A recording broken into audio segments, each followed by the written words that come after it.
Boa tarde. País aguarda ansioso decisão do STF sobre habeas corpus de Lula. Muita gente foi para a rua protestar contra o ex-presidente. Número de voos fretados aumenta, a ANAC facilita regras. Meu convidado hoje no estúdio é o ex-senador Geraldo Mello. A gente vai conversar sobre as eleições 2018. Quarta-feira, 4 de abril de 2018. Eu sou Diógenes Dantas. O RN Acontece está começando.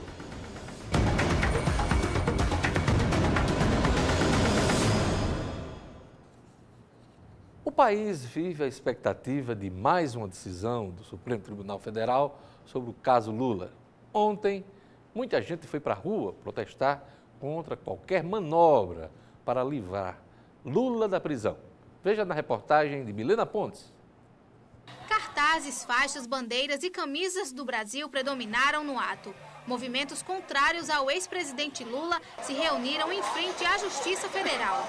O motivo foi a concessão da decisão judicial que beneficiou o líder petista no Supremo Tribunal Federal. Tentar fazer com que o STF entenda que a justiça deverá ser feita e que nós não podemos abrir exceções para uma determinada casta, uma determinada pessoa, uma determinada entidade. Nós queremos um Brasil de paz, de segurança, onde os recursos públicos sejam bem aplicados. Parte da via foi interditada e o trânsito ficou complicado na rua Doutor Lauro Pinto. Um boneco gigante de Lula foi erguido e uma cela colocada em cima de um veículo. Mesmo com a presença de pessoas vestidas em favor do deputado federal Jair Bolsonaro e pedindo a intervenção militar, os organizadores afirmaram que o movimento não é político. O ato aqui é em prol apenas da justiça que ela seja feita, né? De todos os fatos que vêm ocorrendo aí na justiça contra ele, né? Processos, provas, né? Condenações, então isso é para que seja feita a justiça, né? Olha, o clima anda muito tenso no país. A partir das 2 da tarde, daqui a pouquinho, o STF inicia o julgamento sobre o habeas corpus preventivo do ex-presidente Lula, condenado na Lava Jato. Os brasileiros estão divididos entre os que torcem para ver Lula solto, livre, e aqueles que desejam que a pena imposta a ele seja cumprida. Em jogo está o sentimento ou não de um país justo, onde a lei só é dura para quem não tem poder, para quem está no andar de baixo do edifício social. Sem essa de ninguém está acima da lei, viu? No Brasil, temos inúmeros exemplos de gente graúda, poderosa, que sempre está acima da lei. Gente que pode pagar bancas de advogados caríssimas, que pode entrar com recursos infindáveis e aguardar a prescrição daquela pena imposta e ficar impune. Gente que só pensa nos próprios interesses. A justiça no Brasil é uma ilusão às vezes, que geralmente tarda e falha. Quem tem a sorte de ver seu direito reconhecido é um privilegiado nesse país. O Brasil não vai acabar hoje nem amanhã. Seguirá em frente aos trancos e barrancos. E neste momento, cada vez mais dividido. O número de voos fretados no país aumentou 16% em fevereiro em relação ao mesmo período do ano passado. A expectativa é que o mercado cresça ainda mais. A Agência Nacional de Aviação Civil anunciou novas regras para facilitar a vida das operadoras que prestam esse tipo de serviço. Na agência de viagens, a novidade logo virou expectativa para o Luiz, que vai curtir as férias com a família. Eu acho que isso vai facilitar muito e a gente fica agradecendo essas melhorias e esperando que isso aconteça o mais rápido possível para beneficiar a gente, que é o cliente, que é o que mais precisa, né? Essa rede de turismo, uma das maiores do país, tem até 20% das operações feitas nos voos charters, mais conhecidos como voos fretados, geralmente contratados por operadoras para levar passageiros até um determinado destino. E esse número pode aumentar a partir de agora. Hoje em dia a gente tem horários limitados e muitas vezes horários ruins. Melhora a oferta de produtos, né? Sem dúvida. As novas regras começaram a valer nesta semana. Antes, a Agência Nacional de Aviação Civil intermediava a autorização para as viagens, determinando horários e prazos. Agora, a negociação passa a ser feita diretamente entre empresas aéreas e aeroportos. A ANAC fiscaliza o processo. Esse tipo de fretamento é mais comum para destinos onde as empresas aéreas comerciais não mantêm voos regulares ou então eles são bem menos frequentes. Por isso, com a mudança, a expectativa do Ministério do Turismo é aumentar o número de voos para cidades que possuem aeroportos, mas eles são bem menos utilizados do que poderiam, o que pode impactar até 10 milhões de pessoas no Brasil. Os aeroportos passam a ter mais flexibilidade para negociar taxas de operação e horários. Todo o ecossistema de serviços da cidade vai começar a melhorar. A hotelaria começa a trabalhar mais, táxis, lojas, comércio, enfim. É uma infinidade de segmentos aí que é afetada positivamente. Os passageiros, no entanto, precisam ficar atentos a algumas limitações. Nos voos fretados, vale o que está previsto no contrato. Por exemplo, a agência não é obrigada a remarcar o voo caso o cliente queira mudar a data da viagem. A operadora só precisa oferecer uma alternativa caso ela não consiga cumprir com o que foi combinado. Veja a seguir, Prefeitura de Natal inaugura a primeira escola em tempo integral da rede municipal. A reunião acontece e volta em instantes.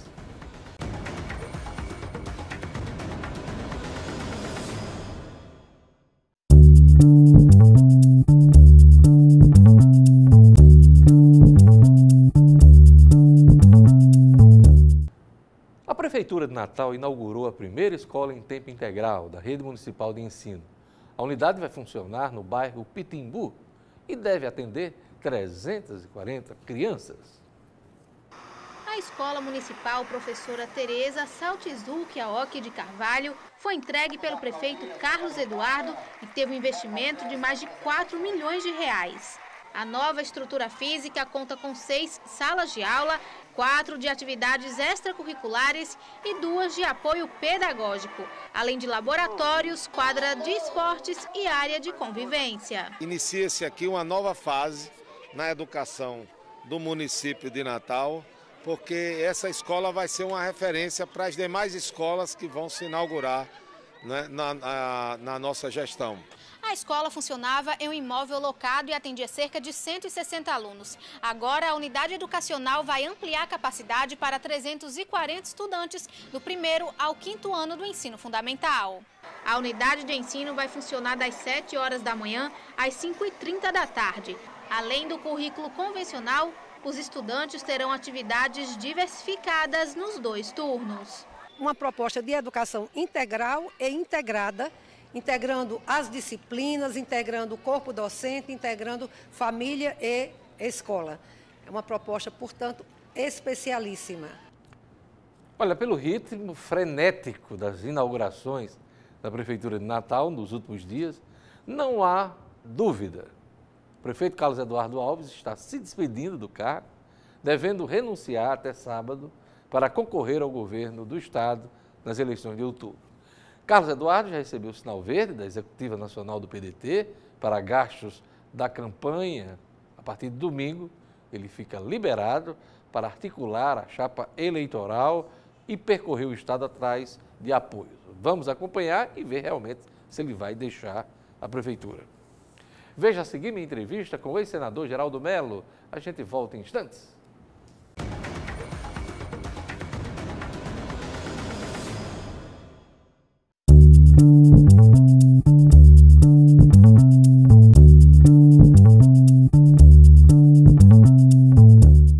Ele estava no PMDB e se colocou à disposição para disputar o Senado, o governo do Estado. Como ninguém no PMDB lhe deu ouvidos, Geraldo Mello encontrou abrigo no PSDB, legenda que já foi filiado e também líder.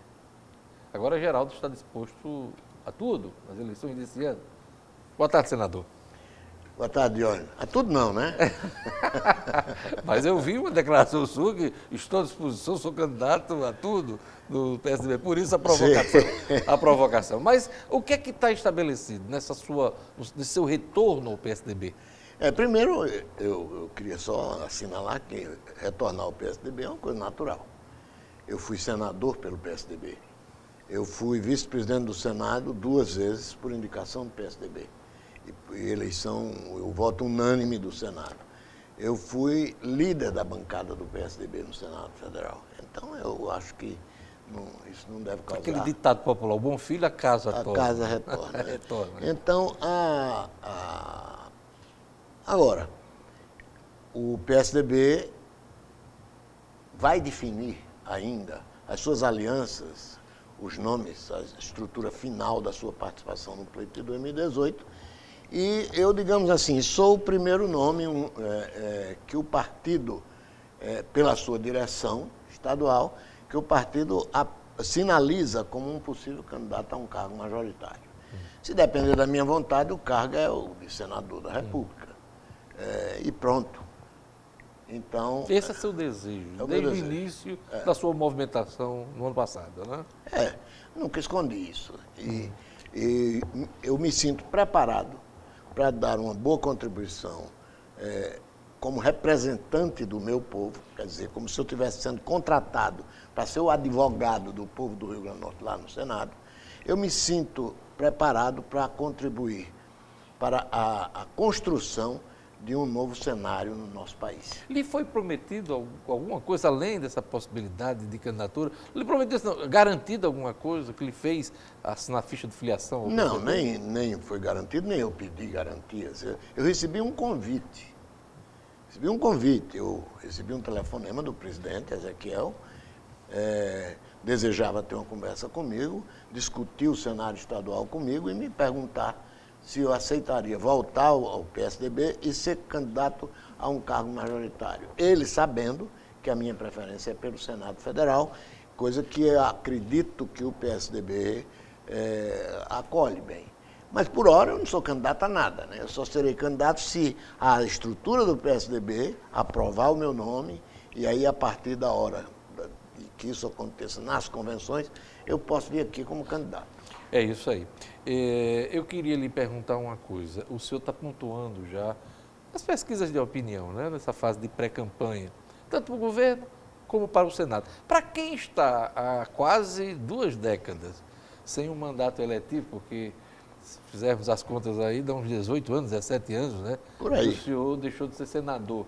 Para quem está esse tempo todo fora aí de mandato eletivo, o senhor está satisfeito com a lembrança do eleitor? Primeiro, eu estou profundamente surpreendido que ainda o Rio Grande do Norte, ainda existe esse recall no Estado.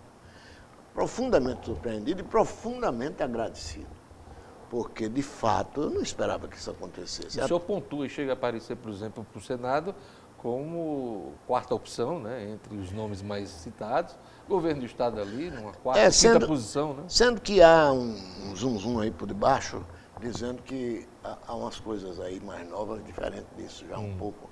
Melhor para o senhor? Parece, irritando gente que está na disputa. Incomodando, então, né? Mas eu não conheço, não vi, já ouvi muita conversa, e conversa é o que não vai faltar, né? Então, eu acho que, entretanto, que devo agradecer à sociedade norte-riograndense, porque o povo sabe que eu acho que quando fui senador não fiz vergonha ao Rio Grande do Norte e que se eu chegar lá novamente, eu chego para encerrar a minha vida. Então, eu não chego para agradar, para conseguir ser reeleito, para ir buscar nada. Eu vou servir ao meu país. Senador, como é que o senhor analisa, mesmo uma certa distância, a eleição do Rio Grande do Norte? Governo do Estado, está aberta a eleição para o governo do Estado? Olha, por enquanto eu acho que sim, né? Porque o que eu tenho ouvido umas análises mais lúcidas recentemente, por exemplo, se discute se tem um candidato, que é a candidata do PT, que está liderando as pesquisas. Numa liderança indiscutível. Agora, quem é que está combatendo? Quem é que está disputando com ela até agora? Ninguém, né? Tem nomes apresentados. Né? Tem nomes, sim, mas tem nomes apresentados, mas que não entraram numa disputa, que não estão indo a todos os lugares do Estado, que não estão indo discutir nas reuniões, fazendo nada. Então, eu acho que o cenário para a eleição vai ser muito diferente do que está aí hoje. Deixa eu te perguntar, se não quiser responder e tal. Governador, renuncia candidato à reeleição, na sua opinião? O governador Robson. Não, eu acho que ele é candidato. Carlos Eduardo deixa a prefeitura, entra na disputa? É adivinhação, né? Não, Não, é porque... Não, eu estou dizendo que é adivinhação só pelo seguinte, eu conheço as pessoas que conversaram com ele. Aí um me disse o seguinte, ele passou 1 hora conversando comigo e me mostrando por que devia renunciar e precisava sair. E 1 hora me mostrando por que não devia renunciar e precisava ficar. Então, quem está conversando com ele sobre o assunto tem essas informações, eu não vou adivinhar. Eu comentei um pouco antes aqui, numa matéria, na inauguração de uma escola e tal, eu acho que pelo ritmo frenético das inaugurações, eu acho que ele vai realmente renunciar, deixar se descompatibilizar e se candidatar. Mas eu estou perguntando ao senhor por quê. Temos um vice-governador, né, que já se colocou como nome aí, né? Sem dúvida. Quer dizer, são os principais nomes para o governo do Estado. Agora, eu lhe pergunto, Senado aberto, tanto que o senhor se coloca aí como eu acho nome, que né? eu estou aí, na verdade, não tem ilusões, você tem 2 candidatos muito fortes, Garibaldi... Tradicionais, de peso. Garibaldi e Zé Agripino, são 2 homens fortes, influentes, poderosos. Eu sou, digamos assim, um desempregado que me atrevo a disputar com essas pessoas, mas eu acho que tem um lugarzinho para mim. O povo vai achar Quem é que um está lugarzinho mais pra mim. incomodado? O senhor falou que tem umas pesquisas aí e tal, alguém está incomodado. Dos dois, quem é que está mais incomodado? Eu não sei. Eu sei que eu não estou incomodado. O senhor sabe. Hoje o STF tem uma decisão muito importante sobre o habeas corpus preventivo do ex-presidente Lula. País dividido, muitas declarações, a tensão é muito grande, ameaças, inclusive com mensagens aí do comandante do Exército, Vilas Boas, sobre a impunidade e tal. Como é que o senhor analisa esse momento, esse dia de hoje? Olha, o dia de hoje é um dia de fronteira na nossa história. Eu acho que nós iniciamos uma ruptura quando o povo foi para a rua e exigiu que o país mudasse, o país começou a mudar. Só que a obra que a sociedade começou a fazer ali não está pronta. A sociedade vai mudar esse país, muito. E a eleição de 2018 vai ser a grande ferramenta, eu espero, para que se possa mudar pelos caminhos democráticos. Agora, o comandante do Exército faz uma declaração enfática como aquela. Primeiro, a declaração é muito bem feita. Ela não contém nenhuma ameaça. Se ele não fosse um general, um comandante do Exército, aquela declaração poderia ser feita por mim, por você, por qualquer um, porque ele é um cidadão brasileiro. E o fato dele usar farda não o proíbe de falar e de ter opinião. Mas ela foi entendida, senador, como uma ameaça. Não é uma ameaça, é uma tomada de posição e uma advertência que o povo está fazendo na rua também. Por que é que o MST pode fazer ameaças e dizer que se não tolera isso, não tolera aquilo, e as Forças Armadas têm que achar tudo muito bonitinho? Eu acho que a gente está, de certa maneira, perdendo um pouco de tanto ouvir a mesma história, de tanto ouvir a mesma crítica, de tanto ouvir a mesma denúncia, que ficou mais ou menos obrigatório. É militar? Você tem que ser contra. Então, eu não penso assim. O comandante da Aeronáutica, o tenente brigadeiro do Arrossato, emitiu nota agora de manhã, também dizendo que a democracia será testada, se juntando às declarações do Vilas Boas ontem, né? Acho que o comandante da Aeronáutica está mostrando unidade nas Forças Armadas, não sei se o da Marinha já falou também, mas eu acho que o que é preciso dizer é que isso apenas acrescenta um componente a mais à gravidade do momento que nós estamos vivendo. O Brasil vai saber hoje se lei nesse país vale para alguma coisa. Se vale para todos, pelo menos. Né? Se existe um tipo de brasileiro que é tão importante, muito mais importante do que todos nós, que ele pode fazer com que a mais alta instituição da justiça brasileira arrebente com todas as regras que ela mesma já consagrou e abra uma exceção escandalosa, né? Escandalosa. Eu não sou jurista, mas eu nunca tinha visto na minha vida um pedido de uma liminar sem processo. Não tinha processo de nada. E de repente, um advogado em pé pede uma liminar. E o tribunal dá, inclusive, suspende as coisas, porque o juiz, Um estava cansado, o outro tinha que ir não sei para onde. Então, Suas Excelências passaram 1 hora e pouco discutindo, fizeram um intervalo para a merenda deles, o lanche. Esse intervalo durou mais de 1 hora. Voltaram, com meia hora estava cansado, tinham que interromper.